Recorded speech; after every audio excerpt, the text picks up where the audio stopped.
I had moved into a new apartment with my girlfriend about 2 years ago. It was pretty small. It only had a kitchen, one bedroom, one bathroom, and a living room. All of the rooms might have been small, but the rent was good and we didn't really care. Neither of us made enough money to move out of the place, so we tried to make the most of it. One of the oddest things about the place was that the left wall was completely hollowed out, and the right wall was rock solid. I didn't even notice when we first moved in. Our neighbors were always quiet and kept mostly to themselves. And when we moved in, the only neighbors we had were the Whites. The Whites were to the right of us, and they were an elderly couple.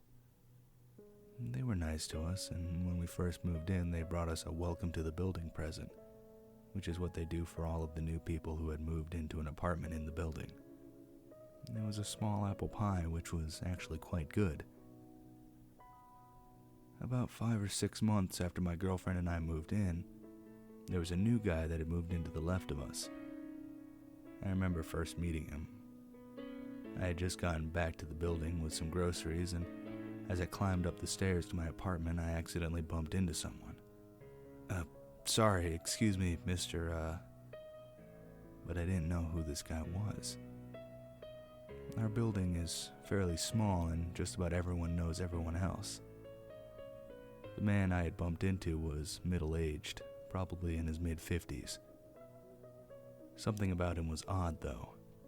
He had deep wrinkles and pale white skin and long, greasy black hair that was unkempt around his face and back. He looked rather sickly, like he needed to see a doctor. His eyes were a solid dark purple, which is something that I've never seen before in my entire life. "Peters," the man said with a grin that stretched from ear to ear. His teeth were disgusting. They were unbrushed and looked like they were rotting away. I can still smell his putrid breath, which seemed to reek of old decaying meat. Although his appearance was a little bit creepy, he seemed nice enough. Nice to meet you, Mr. Peters. My name's Matt. Are you new to the building?"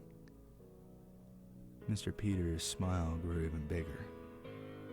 I don't know how he, let alone any human, could smile that wide.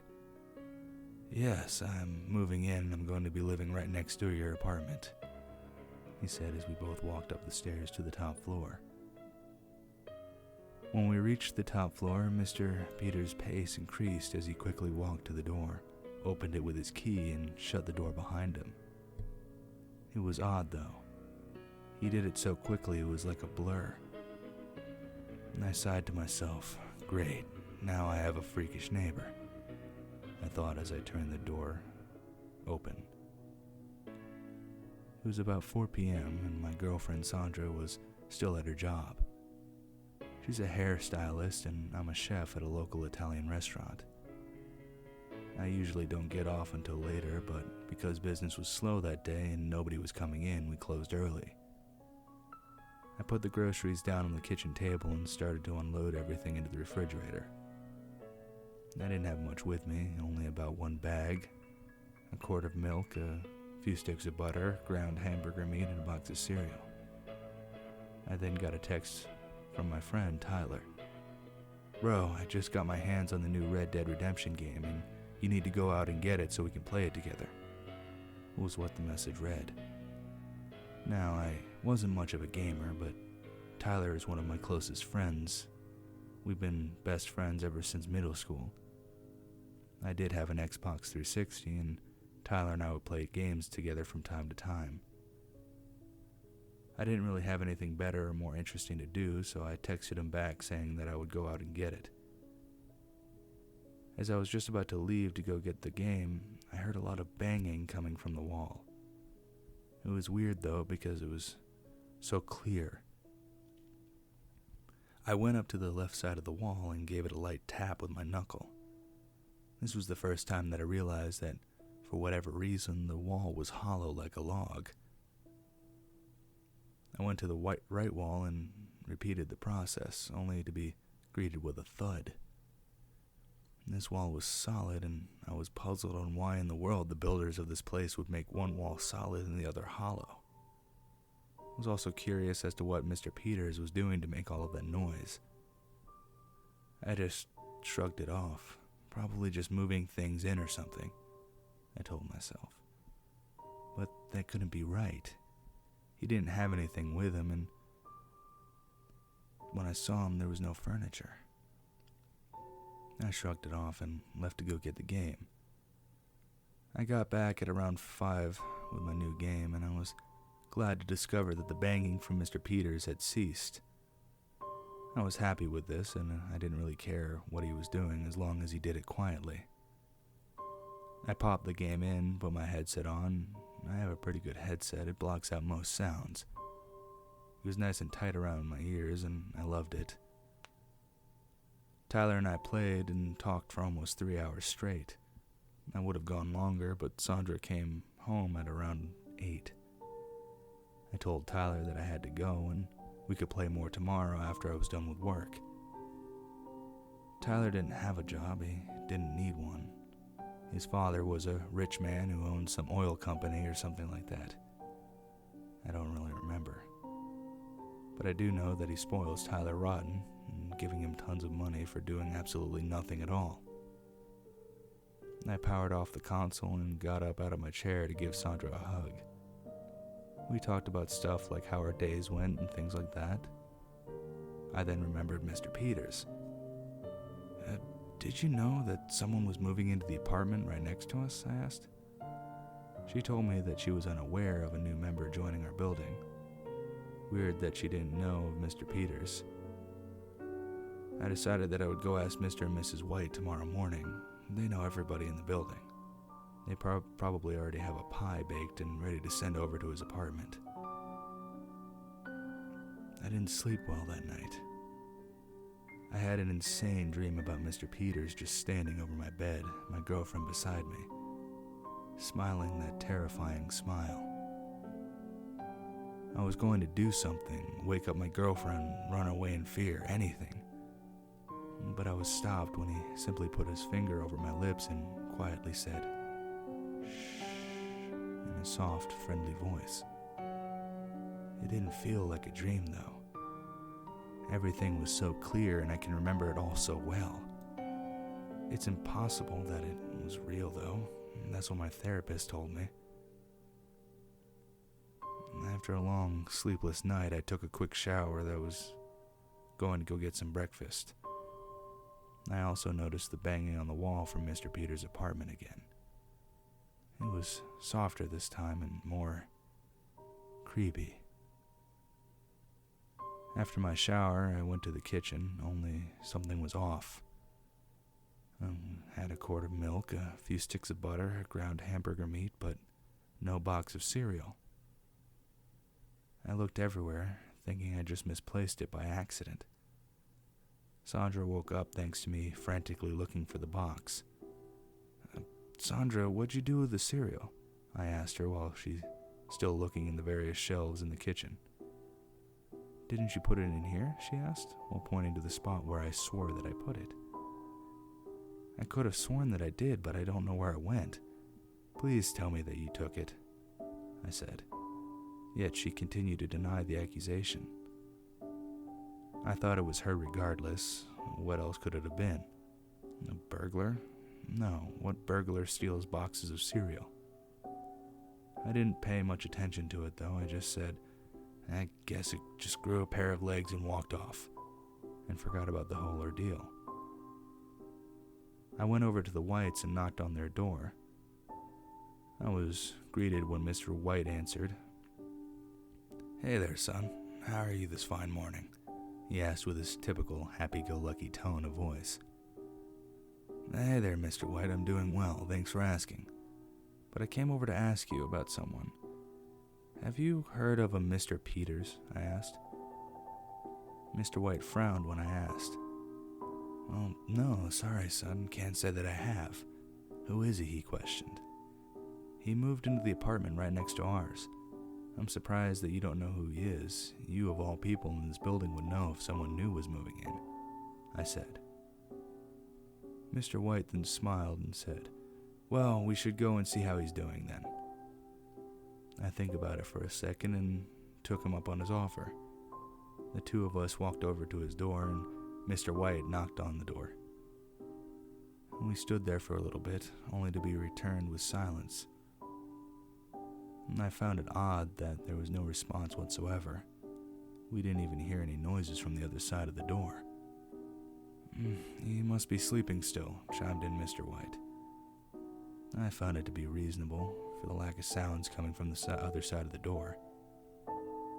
"Well, how about we come back later to see if he's awake?" I asked Mr. White. He agrees to the offer and says that I'll have a freshly baked pie ready for him when I get home from work. We part ways and I go about my day as normal. And then I get back home. I changed my clothes and went to the kitchen to grab something to eat really fast before I went over to see Mr. White. I grabbed a chocolate bar and went to the refrigerator, but when I opened the door, I saw no milk quart. Now I was starting to get annoyed. Was Sandra just pulling a prank or something? I got home before her again, so I decided to just go see Mr. White and talk to Sandra when she got home. I knocked on the door, and I got something I wasn't expecting at all. Mrs. White answered the door, tears running down her cheeks, and with red, irritated eyes. "Hello, Matt," she said through her crying. I was completely caught off guard by this, so I simply asked her what had happened to her to make her in this state. "It's George, my poor sweet George," she said. Now, even though Sandra and I just called him Mr. White, we both knew his first name was George. "What happened to him?" I asked. "He's gone. He just disappeared," she said, through her now heavy sobbing. My mind rushed to one conclusion: Mr. Peters. "Follow me now," I told Mrs. White. I rushed down the hall to Mr. Peters' door. I pounded my fist on the door. "Mr. Peters, open up right now." I was once again returned with silence, complete and utter silence. Mrs. White came running down the hallway and called up to me. "Have you called the police about Mr. White?" I asked. She nodded. "They came over and I told them what happened. Now why are you banging on the door? Who's Mr. Peters?" I explained everything to her, and she too had never heard of him. Concerned, I pulled out my phone and dialed 911. Mrs. White and I waited for the police to arrive, but before they could get to us, Sandra came walking down the hallway. "What's going on here?" she asked us. I told her about everything that had happened and Mr. White coming over, the missing milk, and Mr. White's disappearance. Sandra waited with us for the police to arrive. They finally got to the apartment, and I yet again explained my story. They both looked at each other and knocked on the door, also to be greeted with silence. They went to go talk to the building manager to see if they could get some more information, but he said that there was no Mr. Peters who lived in the apartment. Both the police and the building manager returned to the door, master key in hand. The door then swung open. Nothing. It was just a normal, empty room. We all walked in, confused, me more than the others. Then I remembered. I walked over to the wall and gave it a light knock with my fist. The hollow walls made its standard sound. I called everyone over and showed that the wall was in fact hollow. What went from 2 police officers quickly escalated into 10. It took about 3 hours, but Sandra, Mrs. White, the building manager, and I all waited for the police to figure out what to do next. After some discussion, the decision was to knock down the hollowed wall. And what I saw next would change my life forever. It was a terrible sight. Mr. Peters lay quietly next to the dead corpse of Mr. White, his stomach messily flayed open, It looked as if Mr. Peters used his teeth to grind a large slit into his stomach and then used his fingers to pry it open. But that wasn't the worst part of it. In his opened-up stomach was a pit of milk, cereal, and blood. There was so much blood. Blood all over both of their bodies. Mrs. White didn't take it well. She was hysterical and started to vomit. Some of the policemen vomited as well, and even though I felt like I was going to, I resisted. Even though the sight was horrifying, that still wasn't the worst part. The worst thing of the scene was his smile. He had that same ear-to-ear grin as he did when we first met. The police had their guns drawn, pointed right at him, but he just smiled. Straight at me, straight into my eyes. His gaze sent chills running up my spine. He got up and stepped away from Mr. White's body, his eyes never leaving mine, his smile never losing its size. The police brought him out of the apartment and put handcuffs on him. Other officers took Mr. White's body out of the hollowed wall, Mrs. White crying all the way. I feel for her, really I do. Even if I found Sandra in that state, I don't know how I would react. Mr. Peters was taken away and he was given the death penalty. I saw a therapist not long after the ordeal, and I still see him every once a week. I'm writing this now just to warn everyone out there. When you hear banging at your wall or roof, or what you assume are just house noises, you might want to give it a closer inspection. It probably just is normal house noises, but after this event I never took the chance. I'm still incredibly paranoid. I remember one night at around 3 in the morning I heard some banging coming from the kitchen. I got up as I always do, but this time was different. I saw Mr. Peters smiling at me, his teeth dripping with a crimson fluid which had to be blood. I turned on the light and he simply vanished into thin air. I don't know why this is happening to me. I don't even believe in the supernatural or anything, but I know what I saw. He was just standing there, looking right at me, smiling that terrifying smile.